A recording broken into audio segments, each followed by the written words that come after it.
એ મસ્તી જીવનમાંથી હટી.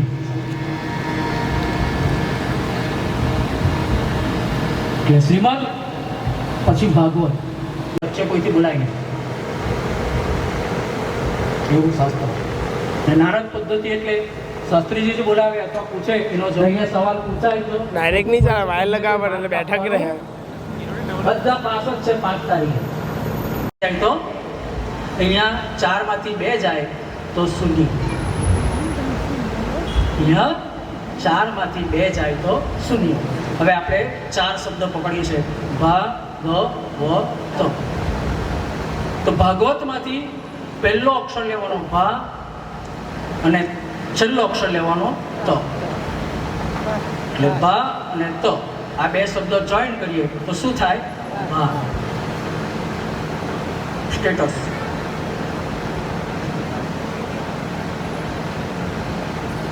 તમારે તમારા જીવનનું સ્ટેટસ વધારવું હોય તો વચ્ચેના જે 2 અક્ષર છે એને પકડો. ભાત બનાવી હોય ને તારે તો વચ્ચેના જે 2 અક્ષર છે એને પકડવાનું. કયો? એક તો ગ, ભાગવતમાંનો ગ, અને બીજો ગુરુર બ્રહ્મા ગુરુર વિષ્ણુ ગુરુદેવો મહેશ્વર ગુરુ સાક્ષાત પરબ્રહ્મા તસ્મૈ શ્રી ગુરુદેવ નમઃ. ગ. ગના આપણે વ્યાખ્યા લેવા જઈએ, ગનો આખી સંધિ જો છૂટી પાડીએ, ગ ગુરુનો જો સંધિ છૂટી પાડીએ તો ગ વત્તા અ વત્તા ર એટલે ગુરુ. ગ વત્તા ઉ વત્તા ર. ગ એટલે ગણપતિ જેવી સામર્થ્યમાં. ગણપતિ તો દુઃખે કરે અને સુખે કરે, પણ ગુરુ કોઈ દિવસ કોઈને દુઃખી કરતો. સાચો ગુરુ હોય ને સાહેબ તો તમને આપશે. ગુરુનું કામ છે પણ આપણા બધાને ચમત્કારમાં એમને કોઈ મોટા દાઢીવાળો લાલ કપડા પહેરીને આવે ને એમ હવામાં હાથ ફેરવીને ભસ્મ કરે એટલે 500 ના ઢગલા કરી નાખે. SDM એક ચેન કાઢીને આપી દે એટલે ના કાલે તો કોઈ રાજ્ય નથી ચાલતો. હવે એ ચેન કાઢી લાગતો હોય તો અત્યારે લાખ પહોંચી ગયું છે ટોલામાં ભાવ. એટલે ડાયરેક્ટ એક ખબર હાથ ફેરવે ને ખાંજે હાથ ફેરવે એટલે 2 લાખ થઈ જાય તો એને 500 ની જરૂર પડે જ નહીં સાહેબ. આપણાને ચમત્કારમાં રસ એટલે આપણે બી પછી છે એવા લોકો ફાવે તો પછી હોય જો કરે. 2-4 દાડા અમથા ઝંડા લઈને ફરે ને ત્રીજે દાડા ટેબલ ગુરુ એવા રાખજો સાહેબ. મનિયાને ફોન કર્યો તો મને મનિયાને ડાયરેક્ટ એમ ચાલુ થઈ જાય. ગુરુદેવ મેરી મૈયા. હા हाँ तो मैं आज फैम नीचे हमारे जब नीचे कर अब तक तो निभाया है आगे भी निभाना. એટલે વચ્ચેનો પહેલો અક્ષર ભાગવતમાંથી ભાત પાડવા માટે એ ગ એટલે ગુરુદેવનું શરણ લેજો, એ બીજું ભ એટલે વસુદેવનું શરણ લેજો. તો તમારા જીવનમાં સુરેશ દલાલે બહુ સરસ વાત કરી છે. લાચાર એ જ બની શકે જે આચારમાં નહીં રહેતો. લાચાર એ જ રહી શકે રે જેના આચાર નહીં. આચાર એટલે અહીંયા 4 માંથી 2 જાય એટલે શૂન્ય. આપણે શૂન્ય રહેવું છે. શું કરવાનું છે? વચ્ચેના 2 અક્ષર આપણે 7 દિવસમાં પકડવાની કોશિશ કરીશું. એટલે ભગવાને પોતાના મોઢે ગાયું ભગવતા પ્રોક્તમ ઇતિ ભાગવતમ ચતુશ્લોકી ભાગવત. નારદજીના આખું આપણે વાત કરીશું. મહાપુરાણ કારણ કે પુરાણોનો રાજા છે. ભાગવતજીના 12 સ્કંદ છે, 335 અધ્યાય છે, 18,000 શ્લોક છે, 43 પ્રકારના પ્રકરણો છે, 5,76,000 અક્ષરો છે, 18,000 શ્લોકો અને 10 પ્રકારના લક્ષણો. પ્રથમ સ્કંદ એ સાધન લીલા, ભગવાનનો જમણો ચરણ એટલે પગ. બીજો સ્કંદ અધિકાર લીલા, ભગવાનનો ડાબો ચરણ. ત્રીજો સ્કંદ સર્ગ લીલા જમણી પૂજા એ હાથ, ચોથો સ્કંદ વિસર્ગ લીલા ડાબી પૂજા, પાંચમો એ સ્થિતિ લીલા જમણો સાથળ, છઠ્ઠો પોષણ લીલા ડાબો સાથળ, સાતમો ઉતિ લીલા એ જમણો કેડ પર રહેલો જમણો હાથ, આઠમો મન્વંતર લીલા એ જમણો સ્તન, નવમો સ્કંદ ઈશાનું કથા એ ડાબું સ્તન. દસમ સ્કંદના બે ભાગ છે, પૂર્વાધ અને ઉત્તરાધ. પૂર્વાધ એ નિરોધ લીલા છે, હૃદય છે ભગવાનનું. ઉત્તરાધ એ સર્વોદય લીલા છે, એ પણ હૃદય છે. 11મો સ્કંદ એ મુક્તિ લીલા છે, એ લલાટ કહેવાય ભગવાનનું મસ્તક. 12મો સ્કંદ એ આશ્રય લીલા છે, ઊંચો કરેલો એ ડાબો હાથ. એટલે આટલે જે મેં વર્ણન કર્યું છે એ ભગવાન શ્રીનાથજીનું વર્ણન છે. તો ભગવાન કહે છે કે આટલું પાણી છે, આટલું પાણી એમ તો છે, તું મારા શરણમાં આવ તો તને આટલા પાણીમાં આસી જાય. તો આપણે પ્રથમ જીવન જીવવાની પાઠશાળા કીધી છે, તો ભાગવતજીના સ્કંદમાં પ્રવેશ કરીએ. હે ગોવિંદ હે ગોપાલ હે ગોવિંદ હે ગોપાલ હે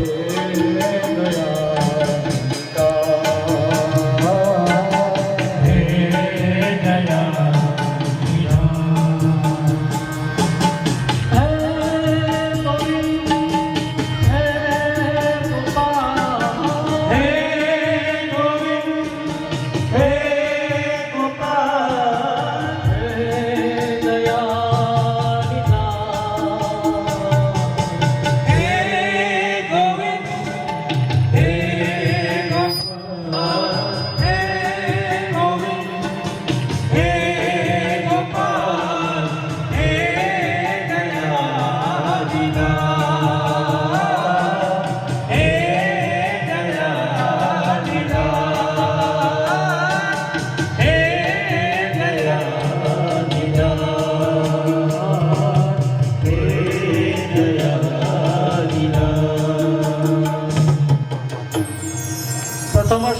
ભાગવતજીનો.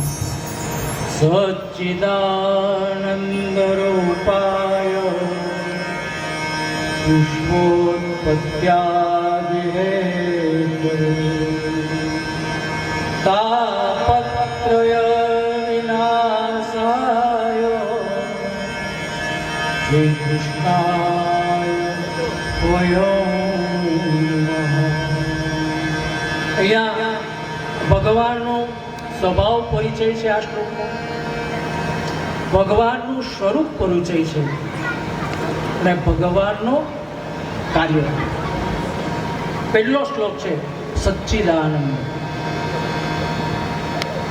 સત, ચિત અને આનંદ. સત એટલે સાચું, સત એટલે સત. ચિત્ત એટલે મન, જેનું મન સાચું છે. 7 દિવસમાં તમારું શરીર તો અહીંયા બેઠેલું હોય, પણ તમારું મન હે ચારે બાજુ ફરી આવે.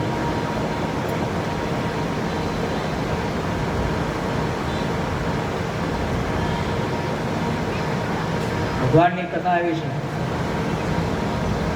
કે મનને તમે કંટ્રોલમાં રાખો. સચ્ચિત આપણે મનને કેવું રાખીએ છીએ? ભર્તુહરી રાજા છે,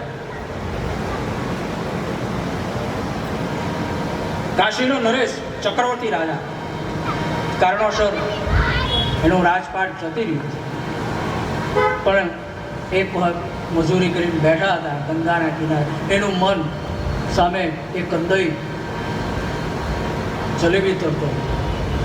રાજપાટ કરેલું, રાજા મહેલમાં જલેબી કાઢી જલેબી ખાવી મનને થઈ. કંદોઈને કીધું જલેબી આપ.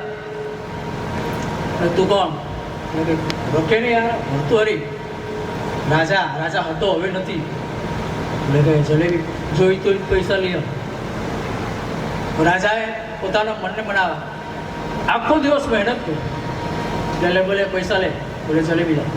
પડીઓ લીધો, ગંગાના કિનારે બેઠા, જલેબી લીધી હાથમાં, મોઢા સુધી લઈ જાય, લે મંડળા તને જલેબી બહુ ભાવે એમ કરે, લે મોઢું વહી બોલે, એ જલેબીને ગંગામાં બદલાય. પાછી જલેબી લે મંડળા તને જલેબી ભાવે, મોઢા સુધી લઈ જાય. બધી જલેબી પૂરી કરી. બીજે દિવસે પાછું જલેબીમાં મને પાછી મહેનત કરી, પાછી જલેબી લાવ્યો, પાછી ગંગાના કિનારે, પાછું લે મંડળા જલેબી ભાવે. 3-4 દિવસ નીકળી ગઈ. તો પછી એ ચોથા દિવસે એ જલેબીનો પડીઓ લઈને જેવી જલેબી હાથમાં લીધી એટલે એના મને કીધું કે મને જલેબી ભાવતી. બસ આજનો દાડો કંઈ નહીં. હવે જે થઈ ગયું, કાલે 4 વાગે એટલે આપણે આરામ છે, બહુ બધી વ્યવસ્થા રાખેલી છે. કારણ હજુ વધારશે, ચિંતા નહીં કરશો. 4 વાગે આપણે સચ્ચિત અને ભગવાન ત્રીજો સચ્ચિદાનંદ આનંદ. ભગવાનના આનંદમાં નથી ઓટ આવતી કે નથી ભરતી આવતી. આપણે તો ઘડીકમાં અહીંયા બેઠા હોય ને થોડીક વારમાં આનંદમાં, થોડીક વારમાં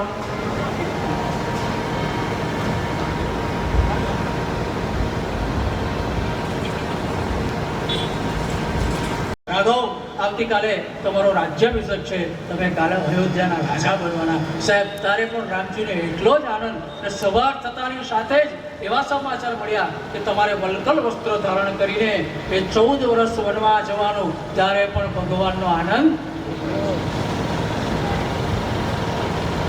કનૈયાએ દ્વારિકાની એ સ્થાપના કરી, નગરીની સ્થાપના કરી, ત્યારે જેટલો આનંદ એટલો જ આનંદ એ ગાંધારીએ શ્રાપ આપ્યો કે જા કનૈયા, તારા લીધે મારા 100 પુત્રોનો મરી ગયા છે, તો તારા કુળનો નખો જ જાશે.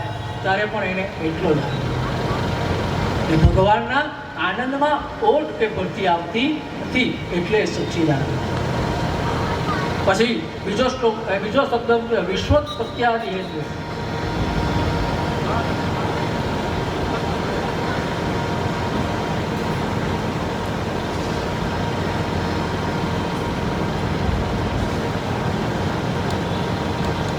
તો વિશ્વનું કલ્યાણ કરવા માટે ભગવાન તૈયાર. એવું નથી કે રાવણને મારવા માટે રામજીએ જન્મ ધારણ. હા, મોટી વાત છે. રાવણને ખબર હતી કે રામ કોણ છે. એ આવશે વાર્તા આપણે લઈશું. રાવણને ખબર હતી ને ભગવાન તો ઉપર બેઠા બેઠા ભૃગુટી ભંગ કરે કે સાહેબ રાવણને એટેક આવી જાય છે. એણે કહી થાય અયોધ્યામાં આવવાની જરૂર જ નથી. કંસને મારવા માટે કૃષ્ણએ આવવાની જરૂર નથી. તો ભગવાન શું કામ આવે છે? પવિત્રાણાય સાધુ. ભગવાન ભક્તો માટે. કારણ કે શ્રીમદ ભગવદ્ ગીતામાં ભગવાને કીધું છે કે નમે ભક્ત પ્રણશતિ, કે મારા ભક્તોની કોઈ દિવસ હું હાર થવા દઈશ. તાપત્રય વિનાશાય. વિશ્વોત્પત્યાદિ કે વિશ્વોત્પત્તિનું ઉત્પત્તિને લઈ કરવા માટે ભગવાન આવે છે. કે પછી એમનું કાર્ય તો કે તાપત્રય વિનાશાય. તાપત્રય એટલે આધિ, વ્યાધિ અને જીવનના 3 ભઠ્ઠા છે. આધિ એટલે અભાવમાં પેદા થયેલું દુઃખ. પૈસા નથી એ આધિ. પૈસા નથી અને માણસ રડે એ આધિ. વ્યાધિ એટલે શરદીના રોગના કારણે જે પીડા થાય એને કહેવાય વ્યાધિ.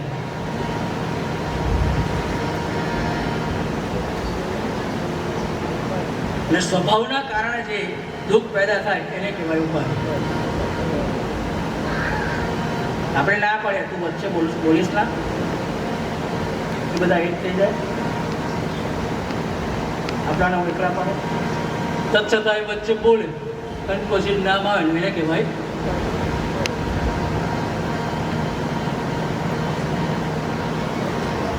ઘણાને સંતાન નથી એટલે આદિ. ઘણાને જ છે એ ઉપાધિ. 25 વર્ષનો થયો માય બાપ પાછા કે એના કરતા નહીં હોતે તો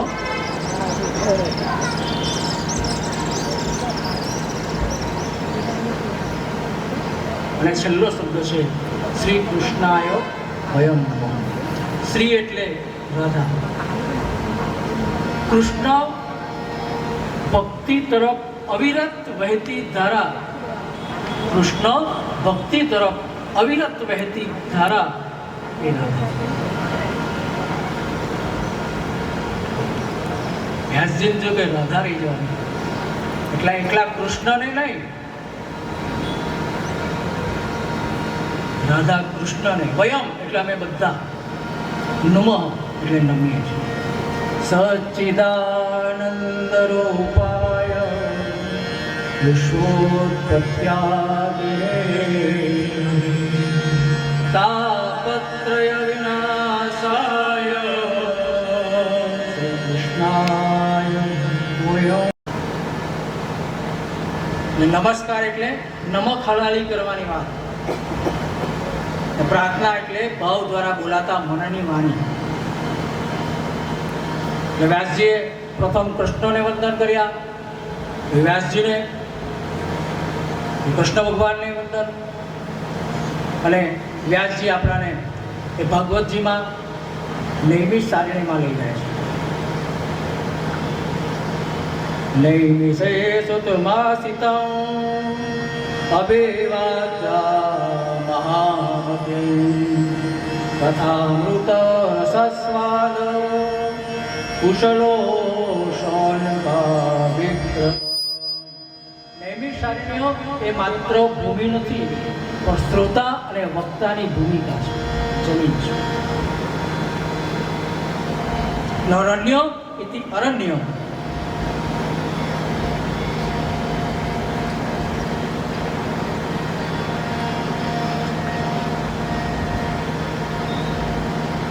એક વખત 88,000 ઋષિઓને ભેગા મળી 1,000 વર્ષ ચાલે એટલો યજ્ઞ કરવાની મન છે.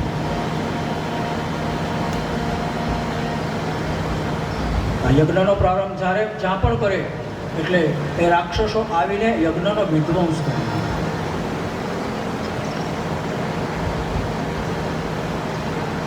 $88,000 ઋષિઓમાં મુખ્ય ઋષિ સૌનકજી હતા. એમણે કીધું કે આપણે બધા બ્રહ્માજી પાસે જઈએ, કારણ કે એ જગતના એ સર્જનહાર છે. આપણે એને પૂછીએ કે કોઈક એવી જગ્યા હોય બતાવો. એ 88,000 ઋષિઓ એ બ્રહ્માજી પાસે બ્રહ્મલોક પાસે જઈને આ કથા છે ને આજે યાદ રાખજો. આપણે આજે હાલરમાં પાદરદેવી માતાના પાટોત્સવ નિમિત્તે કથાનો પ્રારંભ કર્યો છે. આ પહેલી કથા. હવે બીજી કથા ચાલુ થશે એ નૈમિષ સારણી. જ્યાં સુધી નૈમિષ સારણીમાં નહીં જઈએ ત્યાંથી કથાનો પ્રારંભ નહીં થાય તો એ કથા બીજી કથા અંદર આવશે. બરાબર? એટલે કાલે પૂછ્યા આપણે ક્યાં હતા, એટલે તમારે કહેવાનું. બાકી ઘણા તો અમે કથા સાંભળવા જઈએ,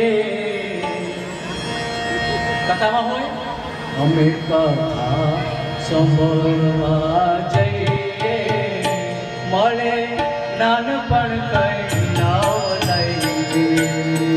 અમે કથા સાંભળવા જઈએ, મળે જ્ઞાન નહીં લઈએ. સમય કાઢવા અમે બોલાવીએ મહારાજ, અમે બોલાવીએ મહારાજ, અમે બોલાવીએ મહારાજ, અમે બોલાવીએ મહારાજ. પછી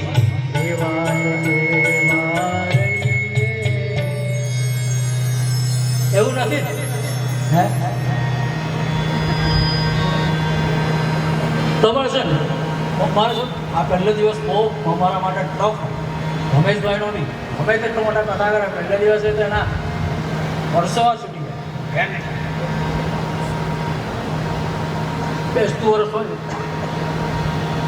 તો બેસતું વર્ષના દિવસે આપણે નવા કપડાઓ પહેરીને વસ્ત્રો આહાર કરીને આપણે પાછા એવા હોય કે ભગવાનને દર્શન કરાવે માતાજીને, દર્શન કરીને પછી એ જ્યારે દાદરો ઉતરતા હોય ત્યારે સાહેબ આપણો દોસ્ત મેન તો પાવર બાકી છે શું કથા. આ તો કથામાં આપણે જઈ રહ્યા છે કાંઈ જ તો એ જ છે ને. એટલે ખોટું બધાય હસવાનું. કંઈ નહીં એટલે જે કોઈ બેટરી બદલ એટલે 1 કલાક જેમ કરે ને ઘણા છે ને કથામાં બે વખત હશે. હા તો એક વખત તો છે ને બધા હશે એટલે એ બી હસી મૂકે. એ બાજુવાળા પૂછે કેમ પેલો પાછો એમ કે એમ કીધું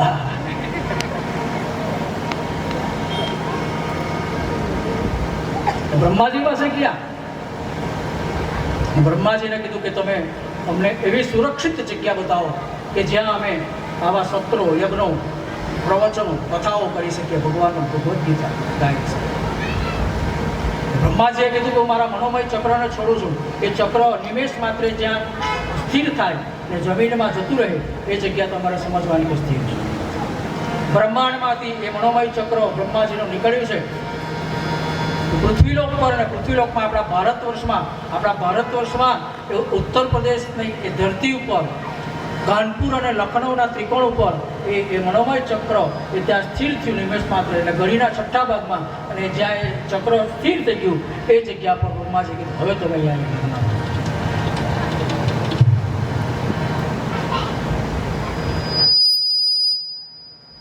આપણું બધાનું શરીર છે ને કથામાં બેઠેલું હોય પણ મન તો નહીં.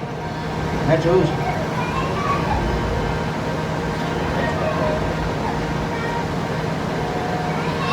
એક 1000 વર્ષ ચાલે એટલું સત્ર ભરીને 88,000 ઋષિઓ ભેગા મળીને એ સત્રનો પ્રારંભ કર્યો. એ સત્રના વક્તા હતા શુદ્ધ પુરાણ. એની માં બ્રાહ્મણ પણ એના પિતા ક્ષત્રિય, એટલે એને વેદનો અધિકાર નહોતો. એટલે વ્યાસજીએ એને ખાલી પુરાણ શીખવાડેલા હતા. 18 પુરાણ, 18 ઉપપુરાણ, આ બધું એમને મોઢે 2 લાખ શ્લોક એ સૂતજીને શ્લોકો મોઢે હતા. આ સૂતજી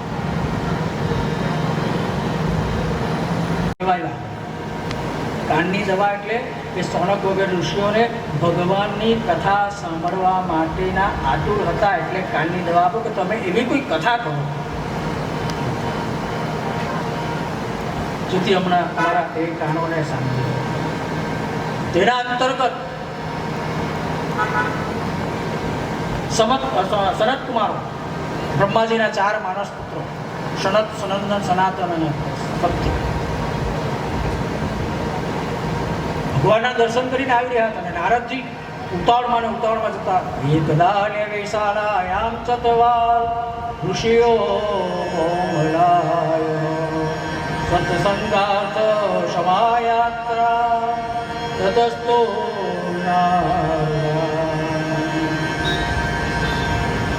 સનત કુમારો જો કે આ નારદજી ઉતાવળમાં કે તે જાણી જઈ રહ્યા છે એટલે સનત કુમારોએ કીધું આ કથા ભાઈ ચાલુ થઈ છે.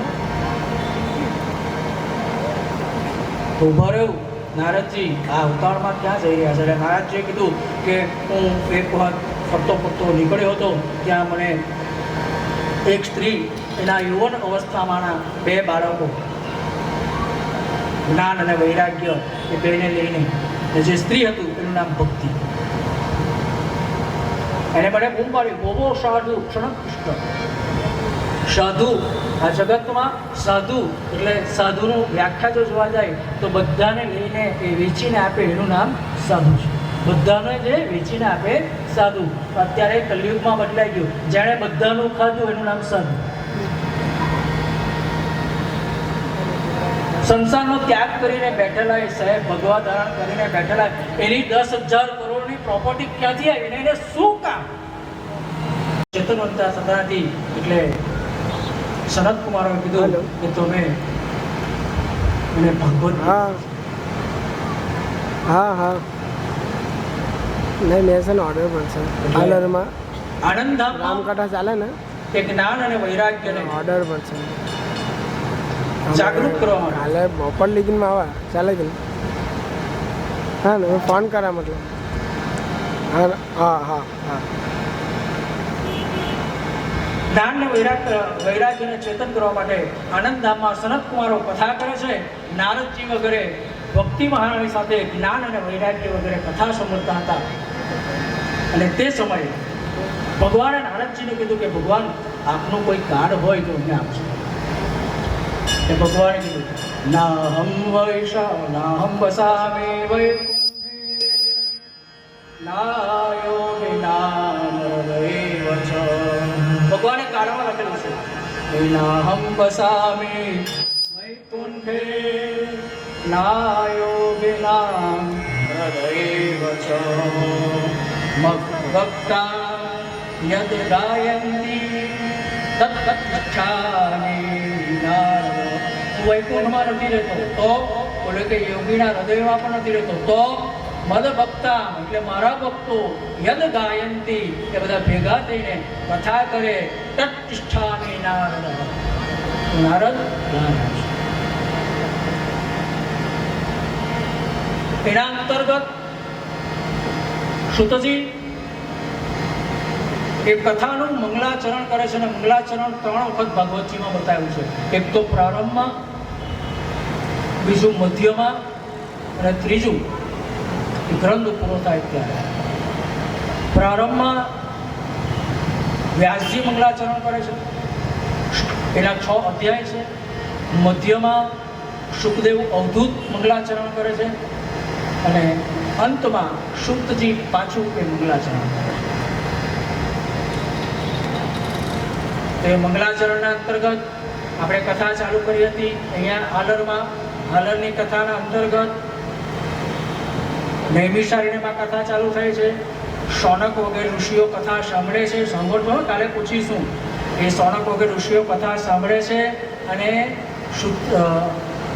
સુતજી કથા કરે છે. એના અંતર્ગત આનંદધામમાં સનત કુમારો કથા કરે છે અને નારદજી વગર શ્રોતાગણો સાંભળે છે. તેના અંતર્ગત સનત કુમારો નારદજી વગેરેને કહે છે કે એક વખત એક તુંગભદ્રા નદીના કિનારે એક શહેરમાં એક પવિત્ર વિદ્વાન વેદ વિશારદ અત્યંત વિદ્વાન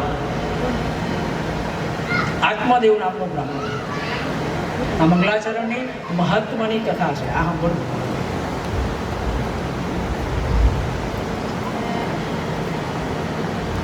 એ આત્માદેવ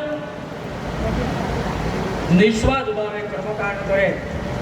એને જોઈતું સુખ બધું જ મળતું હતું, પણ એને એક દુઃખ હતું કે એને સંતાન.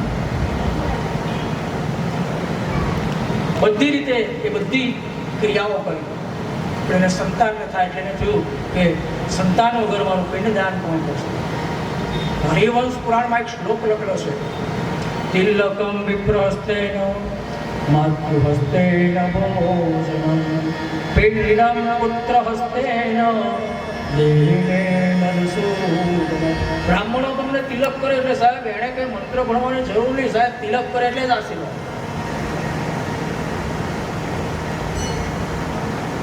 અહીંયા આવે એમ આ હોય તો માળાઓ હોય મારે પેલું મૂકવું નહીં, પેલું મૂકો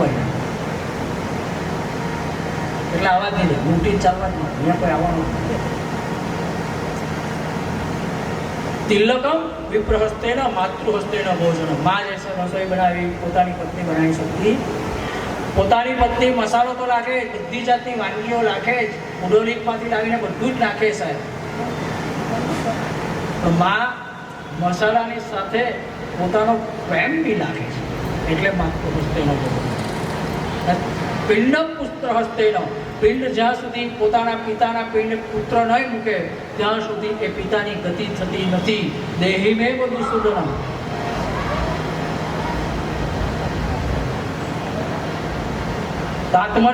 આત્મદેવને થયું કે મારું પિંડદાન કોણ કરશે? તો મારું પિંડદાન ન થાય તો મારી ગતિ થશે નહીં. આ વિદ્યા, આ વેદ, આ જ્ઞાન સુધા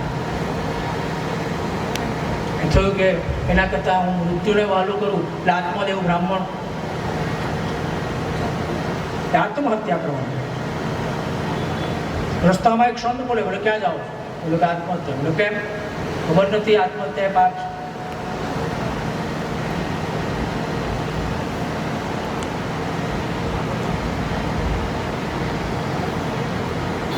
આપણી વચ્ચે નીમુભાઈ આવ્યા.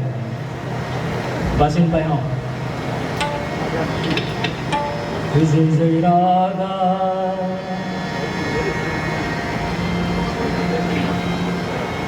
પરમણ હરિ જય જય રાધા રમણ હરિ બોલ. જય જય રાધા રમણ હરિ બોલ. જય જય રાધા હરિ બોલ. હરિ બોલ હરિ